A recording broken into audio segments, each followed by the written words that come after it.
सबको फंड्स जारी किए हुए, सबके हलकों में तरक्याती काम हो रहे, मंसूबे चल रहे, नौकरियां बांटी जा रही हैं। यहाँ मिल बांट के खाया जा रहा है और लोग परेशान हैं इस वक्त। हमारे कराची में एक तो हम है जो इस वक्त असेंबली से बाहर है, एक वो नुमाइंदे जो अंदर है, और कराची की मर्दमशुमारी पर सौदा हो रहा है। वहाँ लोगों की गिनती कम की जा रही है। ऐसे में ज़रूरी है कि हम अंदर जाएं। हमने इस्तीफे दिए थे ताकि पूरे मुल्क में आम इंतखाबात कराए जाएं।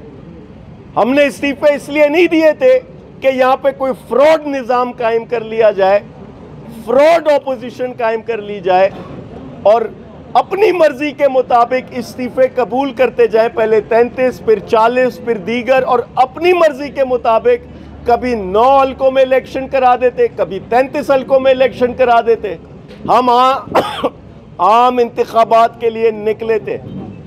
इंशाअल्लाह इसी अंदाज में अदालतों से हमें उम्मीद है हमें मज़ीद रिलीफ मिलेगा और लोगों की नुमाइंदगी के लिए हम यहाँ जाएंगे और टफ टाइम देंगे। मौजूदा हुकूमत को टफ टाइम देंगे इस मुल्क की सूरत हाल पर अवाम की नुमाइंदगी करते हुए। बिस्मिल्लाहिर्रहमानिर्रहीम। जैसा कि आपको पता है यहाँ अंदर चल क्या रहा है, ईसा का गवाह मूसा, मूसा का गवाह ईसा। अपोजिशन वाले खड़े होते हैं, कहते जी वज़ीर आज़म साहब ने बड़ी अच्छी बात की।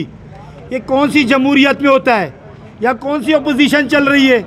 आपस में बैठ के सलीमुल्लाह से कलीमुल्लाह, कलीमुल्लाह से सलीमुल्लाह, ये लगा हुआ है अंदर। इसके बाद मैं आपको बताऊं, जो इसमें शामिल हैं उसको इमरान खान कहते हैं। इंशाअल्लाह ये जो घबराहट है, ये जो इलेक्शन से भाग रहे, आएगा इमरान खान। मैं स्पीकर साहब आपको भी बताऊं, जो आइन शिकनी आप कर रहे हैं, इंशाअल्लाह जो इसमें मुलविस होगा आइन तोड़ने में, इमरान खान की हुकूमत आएगी, वो आइन कानून बालातर होगा। ये जो लोग घूम रहे जो कानून से बालातर है, इंशाअल्लाह वो टाइम आने वाला है जब आइन और कानून बालातर होगा। जिसने आइन शिकनी की वो सब सलाखों के पीछे होंगे। वो वक्त ना भूले आप। इस मुल्क में जिसने आइन तोड़ा उनको फांसी भी मिली। ये तारीख इंशाअल्लाह इमरान खान आएगा, ये तारीख दोहराएगा, दोबारा मिलेगी। मैं आपको बताऊं कि स्पीकर ने क्या किया है। स्पीकर खुद इलेक्ट होता है 16 अप्रैल को और वो कहता है 10 महीने बाद कि 11 अप्रैल को मैंने इनके इस्तीफे मंजूर कर दिए। भाई 11 अप्रैल को तो आप स्पीकर ही नहीं थे, आपने कैसे हमारे इस्तीफे मंजूर कर दिए? उसके बाद चलो अगर कर भी लिए तो 10 महीने आपने हमारे हल्के बगैर इलेक्शन के रखे, आपने इलेक्शन नहीं करवाए।